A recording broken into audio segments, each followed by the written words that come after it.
નમસ્કાર, જય સોમનાથ, જય દ્વારકાધીશ. આપણી H2O સાયન્સ લાઈવ ચેનલની અંદર આપ સૌ વિદ્યાર્થી મિત્રોનું હાર્દિક સ્વાગત છે. ધોરણ 9ની અંદર ચેપ્ટર નંબર 7 ગતિ વિશેની વાત કરતા હતા અને ગતિના આલેખીય નિરૂપણની આપણે અહીંયા વાત કરીશું. શેની વાત કરીશું? ગતિ છે, ગતિનું આલેખીય નિરૂપણ.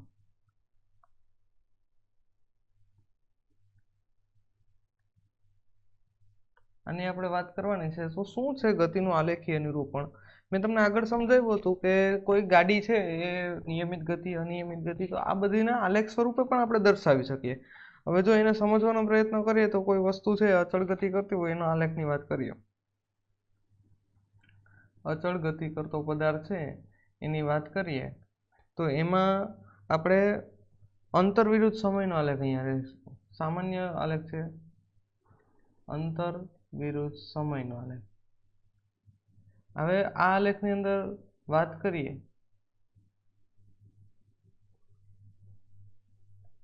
તો અહીંયા છે તમારો સમય રહેશે, અહીંયા અંતર રહેશે. હવે માનો કે એવું સમજો કે કોઈ વસ્તુ છે, કોઈ પદાર્થ છે, એને માનો કે તમે ગતિમાં એટલે કે બાઇક છે તમે સ્ટાર્ટ કરી. હવે બાઇક સ્ટાર્ટ કરી અને તમે ચાલવાનું ચાલુ કર્યું, રસ્તો સારો છે, વ્યવસ્થિત ચાલે એમ છે, તો તમે ધીમે ધીમે એની ગતિમાં વધારો કરશો. એટલે માનો કે તમે ધીમે ધીમે ગતિમાં વધારો કરો, આ રીતના આલેખ મળશે. જો અચળ વેગનો ગતિનો આલેખ આવશે એમાં થોડુંક અહીંયા છે ને આપણે આલેખ દોરવામાં તકલીફ થશે, પણ તમે સમજવાનો પ્રયત્ન કરજો કે તમારી બુકની અંદર તો આપેલું જ છે. હવે આ એમ સમજો કે માનો કે કોઈ ગતિ, કોઈ વસ્તુ છે, કોઈ બાઇક છે ને સ્ટાર્ટ કરી, એટલે કે 1 મીટર અંતર કાપવા માટે એને 1 સેકન્ડનો સમય લાગ્યો અથવા 1 મિનિટનો સમય લાગ્યો. એ રીતના બીજું 2 મીટર અંતર કાપવા માટે 2 સેકન્ડનો સમય લાગ્યો. તો અહીંયા સમાન બંને જોવા મળશે, સમય અને અંતર. 3 સેકન્ડમાં અથવા 3 મિનિટની અંદર 3 મીટર જેટલું અંતર કાપ્યું, 4 મિનિટ અથવા 4 સેકન્ડની અંદર તેણે 4 મીટર જેટલું અંતર કાપ્યું. આ રીતના સમાન અચળ ગતિ કોને કહેવાય છે? તો અચળ ગતિનો આલેખ હંમેશા યાદ રાખવાનો કે આ રીતના તમને મળશે, ક્રોસે ક્રોસ. તો અહીંયા વ્યવસ્થિત બનાવવાનો પ્રયત્ન કરું, કારણ કે આમાં થોડુંક લખવાની ન મજા આવે બહુ. તો આ રીતના આલેખ મળે સીધે સીધો. અહીંયા હજી થોડોક વધારે ગેપ છે ને અહીંયા ઓછો ગેપ છે, એટલે આ પરફેક્ટ આકૃતિ તો નથી કહી શકાતી, પણ હું તમને સમજાવવાનો પ્રયત્ન કરું તો સમજી શકો તમે. જો આ છે, આ રીતના આલેખ તમને મળશે. અહીંયા જો બંનેનું ડિવાઇડેશન વ્યવસ્થિત છે, અહીંયા સમય હશે, અહીંયા અંતર હશે. આ રીતના તમે આલેખ લખશો એટલે તમને આ છે એ આલેખ મળે. એ તમારો કેવો છે? તો કે અંતર વિરુદ્ધ સમયનો આલેખ, પણ અચળ ઝડપ અથવા અચળ ગતિનો આલેખ પણ કહી શકાશે તમારે. હવે ત્યારબાદનો આલેખની વાત કરીએ તો અસમાન ગતિનો કેવો આલેખ હોય, તો એની વાત કરીએ તો અસમાન ગતિવાળા આલેખની વાત કરીએ, એ અંતર વિરુદ્ધ સમયનો રહેશે, અસમાન ગતિ હશે. અસમાન ગતિના આલેખની વાત કરીએ ને તો એમાં તમારે એવું સમજવાનું રહે કે અંતર વિરુદ્ધ સમયનો આલેખ. હવે આમાં છે ને માનો કે કોઈ વસ્તુ છે એ ગતિ કરવાનું સ્ટાર્ટ કર્યું, પણ શરૂઆતમાં તે થોડુંક ઓછું અંતર કાપશે, પછી ફૂલ લીવર તમે દઈ દીધું, તો આ રીતના આલેખ આવશે. જો આ રીતના આલેખ આવે ને તો એનો મતલબ એમ સમજવાનો કે આની અંદર તમારે છે એ અસમાન ગતિ જોવા મળશે. એવું સમજી લો કે પહેલા રસ્તો ખરાબ હતો તો બાઇક ધીમે ધીમે હાંકતા હતા, પછી રસ્તો સારો આવી ગયો તો તમે ફૂલ ગતિ કરી નાખી. તો આ ગતિ થઈ તમારી શું થાય? અનિયમિત ગતિ પણ કહી શકાય, અસમાન ગતિ પણ કહેવામાં આવે. એટલે કે આને યાદ રાખવાનું શું કે અનિયમિત ગતિનો આલેખ છે.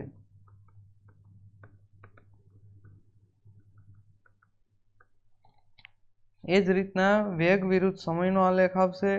એમાં પણ તમારે જો નિયમિત ગતિ, હવે માનો કે કોઈ વસ્તુ છે, આ જ પરિસ્થિતિની અંદર જે અંતર વિરુદ્ધ સમયનો આલેખ છે, અંતર વિરુદ્ધ સમય, એમાં કોઈ વસ્તુ ગતિ નથી કરી રહેલી, તો એની અંદર આ પ્રકારનો આલેખ જોવા મળશે. વસ્તુ ગતિ નથી કરતી, માનો કે કોઈ વસ્તુ છે 2-3 કિમી અંતર કાપી લીધું ને પછીથી તમે એ ત્યાં પડી રહી ગઈ, વસ્તુ હવે હલતી નથી, તો ત્યાંથી તેનો સમયનો આલેખ આ રીતના જોવા મળશે. એટલે કે સમય વિરુદ્ધ અંતર. એટલે આ પરિસ્થિતિની અંદર છે એ વસ્તુ છે એ સ્થિર જોવા મળશે. પણ એ જ પરિસ્થિતિ જો ઉલટી થાય, વેગનો આલેખ આવશે તો વેગના આલેખમાં તમારો આલેખ છે એ આ રીતના જો તમને મળે તો સમય વિરુદ્ધ વેગનો આલેખ છે. તો આ તમારો અચળ વેગનો આલેખ થશે. માનો કે કોઈ વસ્તુ છે એણે ગતિ સ્ટાર્ટ કરી તો એની અંદર માનો કે ધીમે ધીમે તે વેગ વધારશે, પછી પોતાનો વેગ છે માનો કે 4 કિમી પ્રતિ કલાકની ઝડપે 4 કિમી પ્રતિ કલાકની ઝડપે એ વેગ પકડી લીધો, પછી તે સ્થિર એટલું જ અંતર કાપે છે એટલી સ્પીડમાં. તો આ તમારો આલેખ છે એ આ રીતના સીધો તમને જોવા મળશે. એટલે અહીંયાથી આ છે આ એટલો ભાગ એવું સમજી લો કે વેગમાં વધારો થાય, વેગમાં વધારો. પણ અહીંયા એટલે કે આ પ્રકારની ગતિને આપણે એમ પણ કહી શકીએ કે પ્રવેગિક ગતિ છે. પણ આ છે એ તમારો વેગ સમાન છે એટલે અચળ વેગી ગતિ. એટલે કે આ પ્રકારનો આલેખ આવશે એ તમારો શું આવશે? અચળ વેગનો આલેખ તમને જોવા મળશે.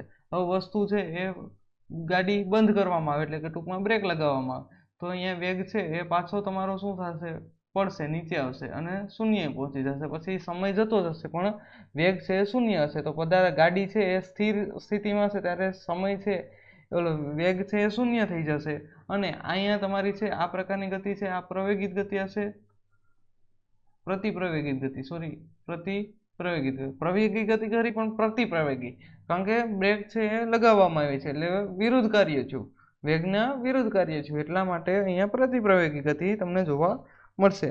હવે એના સૂત્ર આપેલું છે કે એના આધારિત તમે છે એ શું કરો કે સમય ને વેગ તમે બંનેને ધ્યાનમાં રાખીને કોઈ વસ્તુ છે એનો માનો કે એક ચોક્કસ સમયે તમારે એનો વેગ નોંધવાનો કે માનો કે આ સમય આ t1 છે, આ t2 છે અને આનો તમને વેગ શોધવાનો કે ને કેટલું આ સમયગાળાની અંદર કેટલું અંતર કપાયેલું છે, તો એનો વેગ શોધવા માટે તમારે શું કરવું પડે? આનું ક્ષેત્રફળ મેળવવાનું. માનો કે અહીંયા છે એ 4 અવરનો સમય જોવા મળે અને અહીંયા તમારો આ વેગ છે એ માનો કે 30 મીટર પ્રતિ સેકન્ડની ઝડપ છે, તો એનું તમે ક્ષેત્રફળ મેળવશો એટલે તમને એનો શું મળી જશે? કુલ અંતર તમને મળી જશે. એટલે આ રીતના તમે એનો પણ એક ટેકનિકનો ઉપયોગ કરીને પણ તમે શું કરો કે આના આધારિત તમે દાખલા પણ ગણી શકશો.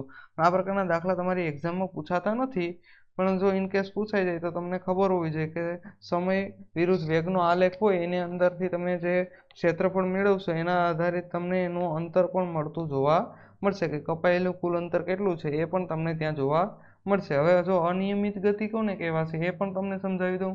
વેગ વિરુદ્ધ સમયનો આલેખ હોય ને, આ વેગ વિરુદ્ધ સમયનો આલેખ છે માનો કે,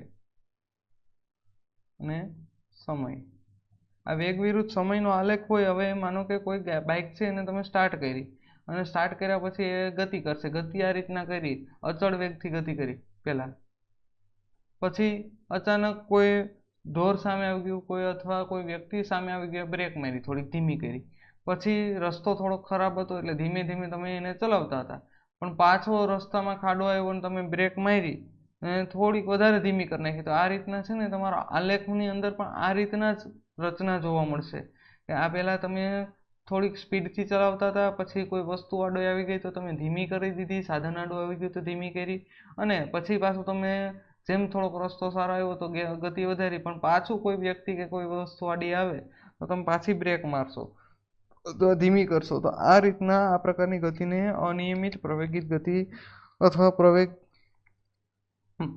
અનિયમિત પ્રવેગી ગતિ તરીકે ઓળખવામાં આવશે. અનિયમિત પ્રવેગી ગતિ.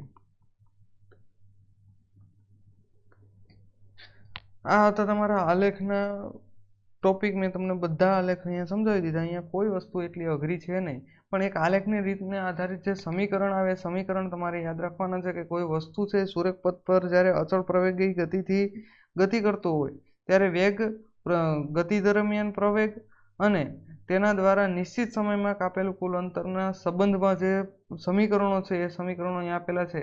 તો અહીંયા સમીકરણ લખું કે v બરાબર u પ્લસ at, અને બીજું સમીકરણ હશે અંતરનું જે s બરાબર u into t plus 1/t at², અને ત્યારબાદ છે એ આમાં જો 2a એટલે કે પ્રવેગ ડબલ કરવામાં આવે ને પ્રવેગ ગુણવામાં આવે તો કઈ પરિસ્થિતિ થાય, તેમાં v² પ્લસ અહીંયા v² - u². આ પરિસ્થિતિની અંદર તમારે અહીંયા સમય ઉમેરાણો એટલે કે વેગમાં સમય જ્યારે ઉમેરાશે ત્યારે તમને શું અંતર ને એના આધારિત તમને ut + 1/at² આ રીતના 3 સમીકરણ છે જે ગતિના છે એ તમારે યાદ રાખવાના છે, ઘણી વખત એક્ઝામમાં પૂછાતા હોય. તો આ હતી તમારી પ્રવેગને અને ગતિના જે આલેખ અને તેના આધારિત સમીકરણ હતા એ સમીકરણ તમારે યાદ રાખવાના છે. ત્યારબાદનો એક છેલ્લો ટોપિક આપણે લઈ લઈએ પહેલા કે નિયમિત વર્તુળમય ગતિ. શું છે નિયમિત વર્તુળમય ગતિ? એનું ખાસ ઉદાહરણ તમને સમજાવું તો તમે માનો કે કોઈ વ્યક્તિને છે એ ચોરસમાં દોડવાનું કહો, મેદાનની અંદર ચોરસમાં દોડવાનું કહો, પછી એને કહો કે તમે થોડાક વધારે વળાંક વર્તો જા, એટલે તમે એને શું કરશો, ષટકોણ આકારમાં દોડાવશો. પછી હજી એને ખૂણાએ વધારે વળાંક વળવાનું કે એટલે અષ્ટકોણ, પછી એ રીતના ખૂણાઓ વધતા જાય અને તમે એને વળાંક વધારે વારવાનું કહો એટલે એક સમય એવો આવશે કે જે બિંદુએ શું કરશે, એક પોઈન્ટે છે પોતે વળાંક લેશે. આ રીતના જ્યારે વેગમાં છે એ તમે માનો કે કોઈ વ્યક્તિને દોડાવો છે અને બિંદુએ પોતે શું કરશે, પોતાની વળાંક લેતો જોવા મળશે ત્યારે તે કેવી ગતિ કરશે, વર્તુળમય ગતિ. વર્તુળમય ગતિ આ પ્રકારની ગતિ આપણે એમાં વેગમાં ફેરફાર થશે, દિશા પણ બદલશે એટલે પ્રવેગિત ગતિ તરીકે પણ આપણે તેને ઓળખીશું. અને વેગમાં થતો ફેરફાર એનું મૂલ્ય, દિશા કે તે બંનેમાં થતા ફેરફારના કારણે તમે જોઈ શકશો. એટલે આ પ્રકારની પ્રવૃત્તિ દ્વારા તમને ખબર પડશે કે વેગમાં જે કોઈ વસ્તુ છે એ વર્તુળ પરિપથ પર ગતિ કરશે ત્યારે તે અચળ ઝડપથી ગતિ કરતો હોવાથી તે નિયમિત વર્તુળમય ગતિ તરીકે પણ ઓળખવામાં આવશે. એ જ રીતના તમને પ્રવૃત્તિ આપેલી છે 8.11. આ 8.11 જે પ્રવૃત્તિ છે, 8.11ની પ્રવૃત્તિ છે એની અંદર 7.11ની જે પ્રવૃત્તિ છે એની અંદર તમે જોશો તો એમાં એક વ્યક્તિ છે એ દોરી વડે પથ્થર બાંધી દેવામાં આવેલ છે અને પથ્થરને તે છે એ ગોળ વર્તુળ આકારમાં ઉપરની દિશામાં તે ગતિ કરાવે છે. તો એ પણ એક ઉદાહરણ એવું જોવા મળશે કે જે નિયમિત વર્તુળમય ગતિ કરશે. આ ગતિની અંદર એક વસ્તુ એ પણ જોવા મળશે કે તમે જો ખેતી સાથે સંકળાયેલ હોય તો એક ગોફણ હોય, એની અંદર પણ આ ગતિ તમે જોઈ શકો છો. હવે જો આની અંદર તમારે શું કરવાનું છે કે આ રીતના વર્તુળમય ગતિ તો કરાવવાની છે પણ એક શીરો છે તમારે છોડી દેવાનો છે. છોડશો એટલે પદાર્થ છે એ જે દિશામાં જશે એ અલગ પોતે સીધી દિશામાં ગતિ કરશે. કોઈ પણ વર્તુળમય ગતિ કરતો પદાર્થ છે આ રીતના જો એને કેન્દ્ર સ્થાનેથી મૂકી દેવામાં આવે ત્યારે તે શું કરશે, એક દિશામાંથી દૂર જશે. તો આ જ નિયમનું પાલન કરીને ચંદ્ર પણ છે એ પૃથ્વીની ફરતે ગતિ કરે છે અને પૃથ્વી છે એ સૂર્યની ફરતે ગતિ કરે છે, કારણ કે એને કેન્દ્રના સ્થાને તેને પકડી ગયેલ છે.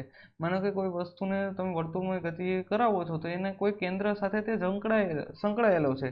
જો આ કેન્દ્રનું છે એ બળ તૂટી જશે, આ બળ તૂટી જશે, બ્રેક થશે, તો તે ગતિ કેવી કરશે, ત્યાંથી તે સીધી ગતિ કરશે, કારણ કે એને વળાંકે શું કરવામાં આવશે, દિશા બદલાવવામાં આવશે. વર્તુળમય ગતિ કરતો પદાર્થ છે એ. એટલે આ પરિસ્થિતિની અંદર આ પ્રકારનો ફેરફાર તમને જોવા મળશે. હવે ત્યારબાદનો ટોપિક છે એમાં તમારે જે ગતિના અલગ અલગ ઉદાહરણો છે એ જનરેટિવ પીપીટી છે એની અંદર તમે જોઈ શકશો કે સંદર્ભ બિંદુ કોને કહેવાશે. જો આ છે એ બેગ છે એ એક બસની અંદર પડેલું છે અને વ્યક્તિ છે એ બહારથી બેગને જોઈ છે, તો એ જ્યાંથી જોઈ છે ને એ એમ નક્કી કરે છે કે બેગ ગતિમાં છે, પણ રિયલમાં પરિસ્થિતિમાં બેગ ગતિમાં છે એ તમને જોવા મળશે અને તે સંદર્ભ બિંદુ તરીકે જે વ્યક્તિ જ્યાંથી જોવે છે એ સંદર્ભ બિંદુ તરીકે ઓળખાશે. પછી અંતર વિરુદ્ધ સ્થળાંતરની વાત કરવામાં આવેલી છે. તો અંતર છે એ કઈ રીતના નક્કી કરવાનું, કાપેલું કુલ અંતર આવશે અને સ્થળાંતર છે એ ટૂંકમાં ઓછામાં ઓછું જે મૂલ્ય ધરાવશે એને સ્થળાંતર તરીકે, લઘુત્તમ અંતર તરીકે ઓળખવામાં આવે છે. સ્થળાંતર છે ઇઝીલી તમે સમજી શકો છો. અહીંયા ઉદાહરણ તમે સમજી શકો કે આ એક માનો કે પર્વતો છે અહીંયા, એટલે વ્યક્તિ છે એ આડાઅવળી કોઈ પણ દિશામાં ગતિ કરીને અંતિમ સ્થાને પહોંચે છે અને તેનું સ્થળાંતર માપવા માટે આ પથને જોવામાં આવે છે અને કુલ પરિપથનું અંતર આ રીતના શોધવામાં આવશે કે આ જે રેડ લાઇન છે એના આધારિત તે નક્કી થશે. એટલે આ યાદ રાખવાનું છે. અદિશ છે, સદિશ છે, તમારે યાદ રાખવાનું છે ને કઈ રીતના એનો એસઆઈ એકમ છે તો કે મીટર, બંનેનો એસઆઈ એકમ તમને જોવા મળે છે. એ જ રીતના ગતિના પ્રકાર, નિયમિત ગતિ અને અનિયમિત ગતિ. જો આ કાર છે એ સીધી રેખામાં ગતિ કરે છે અને કોઈ જાતની અડચણ નથી, એટલે 1 સેકન્ડમાં અહીંયા સુધી પહોંચી, બીજી સેકન્ડ અહીંયા અને ત્રીજી સેકન્ડ અહીંયા. તો આ રીતના એ નિયમિત ગતિ કરે. પણ હાઈવે ઉપર ઘણી વખત સાધનો બીજા નડતા હોય, અડચણ આવતી હોય, ત્યારે શું થાય કે તે ગતિ છે એ ગતિમાં ફેરફાર થતો હોય. માનો કે આ 1લી સેકન્ડ અહીંયા હોય તો આ 5મી સેકન્ડ અહીંયા હોય અને આ 6ઠી સેકન્ડ અહીંયા આવી જાય, તો આ પરિસ્થિતિની અંદર એવું જોવા મળશે કે અનિયમિત ગતિ તે જોવા મળશે. એ જ રીતના ઝડપ અને સરેરાશ ઝડપનું તફાવત આપેલું છે, જોઈ લેજો, કારણ કે આની અંદર કંઈ વધારે સમજાવવાની જરૂર નથી, તમને ખબર જ છે ઝડપ કોને કહેવાય. અને વેગમાનમાં થતા ફેરફારને શું કહેશો આપણે? સોરી, વેગ છે, વેગ અને ઝડપ બંને સમાન જોવા મળશે. એટલે કે વેગમાં પોતે દિશા ધરાવશે, ઝડપ છે એ પોતે દિશા ધરાવતું નથી. વેગ છે એ પોતે કેવું છે? સદિશ રાશિ છે. એ જ રીતના પ્રવેગ એટલે કે વેગમાં થતો ફેરફાર. જો અહીંયા તમને સૂત્ર પણ આપી દીધું કે પ્રવેગ એ બરાબર v/v-u/t. તો આ તમારે યાદ રાખવાનું છે. અંતિમ વેગ ને પ્રારંભિક વેગમાંથી બાદ કરો ને એને સમય વડે ભાંગી નાખશો તો તમને પ્રવેગ મળશે. પ્રવેગ છે એમાં વેગમાં થતો વધાર. વેગમાં જ્યારે વધારો થતો હોય એટલે કે ધન હોય, માનો કે 1 થી 2 થાય, 2 થી 3 થાય, 3 થી 4 થાય, આ વેગમાં વધારો થાય અને પ્રવેગિત ગતિ કહેવાય. લીવર આપવું, કોઈ ગાડીને લીવર આપો. પ્રવેગિત ગતિમાં વેગમાં થતો ઘટાડો એટલે માઇનસ. અહીંયા આવશે શું? તો કે ઋણ. એમાં શું જોવા મળશે? તો કે ભાઈ 5 કિમી પ્રતિ સેકન્ડની ઝડપે હોય તો 5માંથી 4 આવે, 4માંથી 3 આવે, 3માંથી 2 આવે. આ વેગમાં શું થાય? ઘટાડો થાય. એટલે પ્રતિ પ્રવેગિત ગતિ તમને ત્યાં જોવા મળશે. બ્રેક મારવાની ઘટના અહીંયા તમે સમજી શકો. બાકી એસઆઈ એકમ છે મીટર પ્રતિ સેકન્ડ સ્ક્વેર. અંતર વિરુદ્ધ સમયનો આલેખ તમને જો અહીંયા આપી દીધો કે મેં તમને કીધું હતું એ રીતના, આ રીતના આલેખ હતો, એ ઢાળવાળો તમને જોવા મળશે. જો વેગ અને સમયનો આલેખ તમને આપી દીધો. વેગ છે એ માનો કે કોઈ સમયે, ચોક્કસ સમયે વેગ ડાયરેક્ટ એટલો હોય અને તે વધતો જાય તો આ પ્રકારની નિયમિત ગતિ જોવા મળશે. લંબચોરસ અને ત્રિકોણનું ક્ષેત્રફળ એ કુલ અંતર તમને દર્શાવશે. માનો કે આમાં લંબચોરસ કઈ રીતના બને? તો જો આ છે એ નીચેના ભાગને આખું તમારું આ લંબચોરસ છે અને આ ઉપરનો ભાગ છે ત્યાંથી લઈને અહીંયા સુધીનો છે એ ત્રિકોણનો ભાગ. આ બંને શોધી લો એટલે તમને એનું કાપેલું કુલ અંતર પણ મળશે. આ તમારા સમીકરણો v બરાબર u + at, s બરાબર ut + 1/at² અને 2as બરાબર v² - u². આ તમારા છે એ વેગ સમયનો સંબંધ, સમય સ્થાનનો સંબંધ અને વેગ સમય સ્થાન અને વેગનો સંબંધ તમને જોવા મળશે. નિયમિત વર્તુળમય ગતિ ખાસ યાદ રાખવાનું છે. આ ઘણી વખત પૂછાતો હોય ટોપિક, તો યાદ રાખવાનું છે કે જે પદાર્થ છે અચળ ઝડપથી વર્તુળાકાર પથ પર ગતિ કરતો હોય ત્યારે નિયમિત વર્તુળમય ગતિ કહેવામાં આવે છે. ઝડપ છે એ અચળ હોય છે, પરંતુ બિંદુ એ દિશા સતત બદલાતી હોય છે. એટલે આ સદિશ રાશિ પણ જોવા મળશે અને પ્રવેગિત ગતિ તે દર્શાવે છે. આ તમારી ભૌતિક રાશિઓ, તેમની સંજ્ઞા, વ્યાખ્યા, સૂત્ર અને એસઆઈ એકમને રાશિ, સદિશ છે, અદિશ છે, તમને ખબર પડે. સ્ક્રીનશોટ પાડી લેવો. અહીંયા સુધી હતો ટોપિક. લાઈક, શેર અને સબસ્ક્રાઈબ કરવાનું ભૂલતા નહીં.